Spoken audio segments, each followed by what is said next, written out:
April 2017. In the April 2017 issue of the Voice of Elijah newsletter, I first reviewed what I had told you in the January issue. Then I explained how the renewing of the mind that Paul mentions in Romans chapter 12, verse 2, fits together with the things I had already explained in those issues. But in both of those issues, I included the following statement. Most folks who call themselves Christians today don't believe there is only one truth to be found in the Hebrew Scriptures. Instead, they believe there is some sort of smorgasbord of truths from which one just picks and chooses whatever truth they find most acceptable. The truth is, the apostles fully understood the message of the Hebrew Scriptures and they made no bones about it. They also believed that anybody who believed something that contradicted the truth they understood was not going to be saved. Paul states that emphatically in the first chapter of the book of Galatians.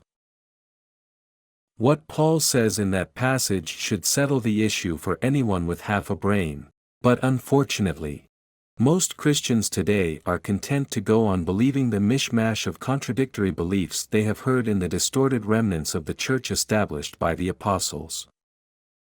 It has never occurred to them that the New Testament clearly reveals the leaders of the apostolic church believed but one truth, and they also believed the truth that they possessed can be found in the Hebrew Scriptures.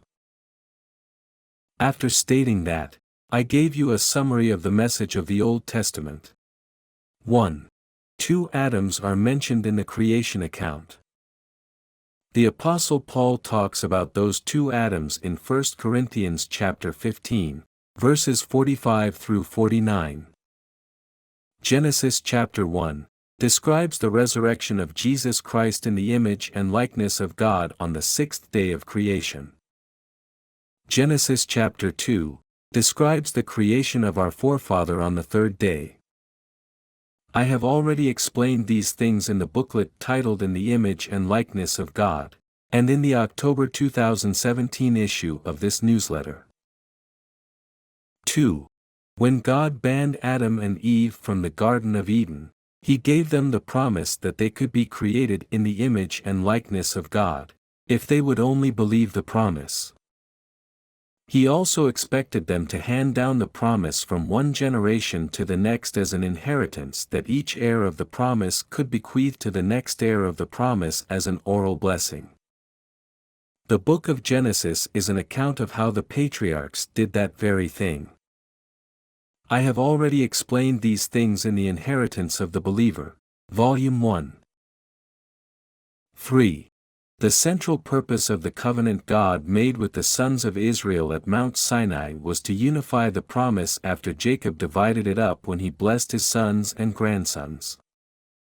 Since there was no longer just one heir of the promise as there had been up to that time, God used the Mosaic covenant to create corporate Israel, a corporate body, that He claimed as His firstborn son.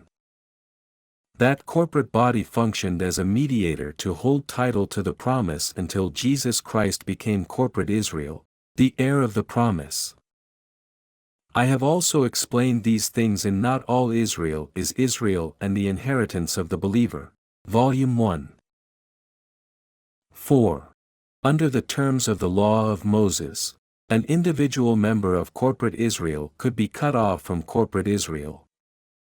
Various parts of that law demanded that ultimate punishment. If the sons of Israel were aware that someone had violated one of those, they were expected to execute the individual and thereby erase his name from Israel. Even if they did not do that, God would cut him off from corporate Israel. That is, He would erase the individual's name from the census book of Israel that he maintained.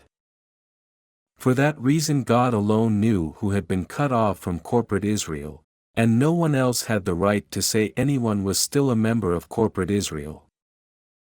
I have already explained these things in Not All Israel is Israel.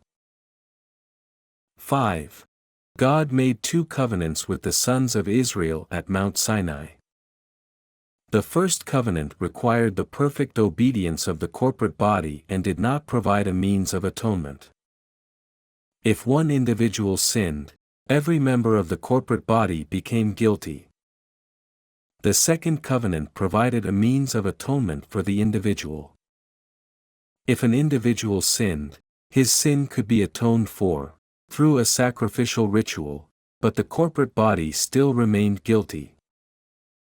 I have also explained these things in The Inheritance of the Believer, Volume 1. 6.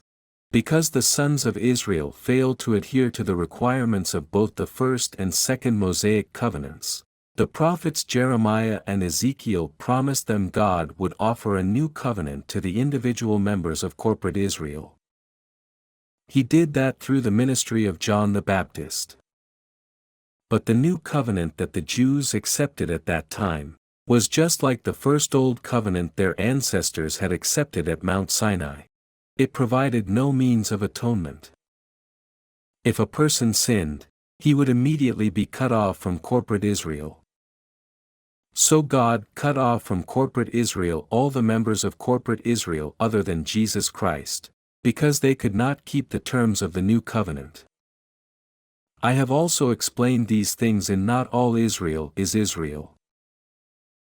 7. When Jesus Christ was baptized by John and accepted the terms of the new covenant, he became corporate Israel, the heir of the promise. Therefore, when he died, he atoned for the sins of corporate Israel by suffering under the curses of the Mosaic covenant.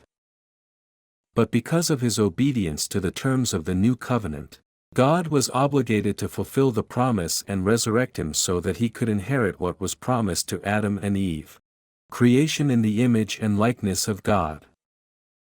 I have also explained these things in Not All Israel is Israel and in the pages of the Voice of Elijah newsletter and the Voice of Elijah update over the past quarter of a century.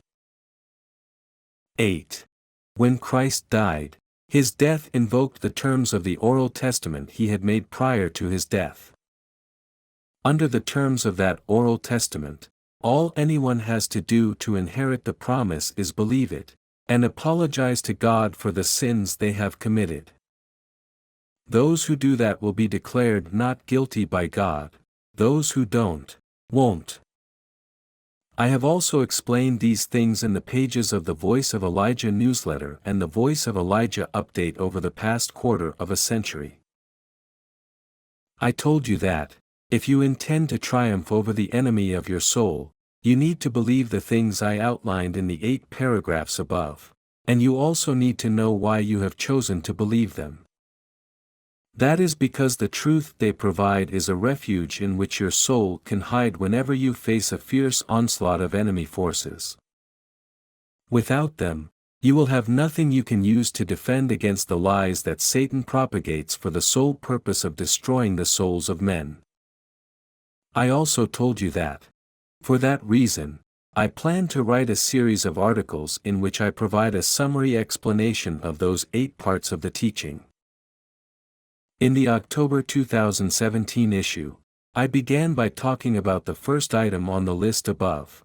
Then I talked about the second in the January 2018 issue, the third, in the April 2018 issue, the fourth, in the July 2018 issue, and the fifth, in the April 2019 issue. I am going to continue by talking about the 7th item on the list a bit later in this issue.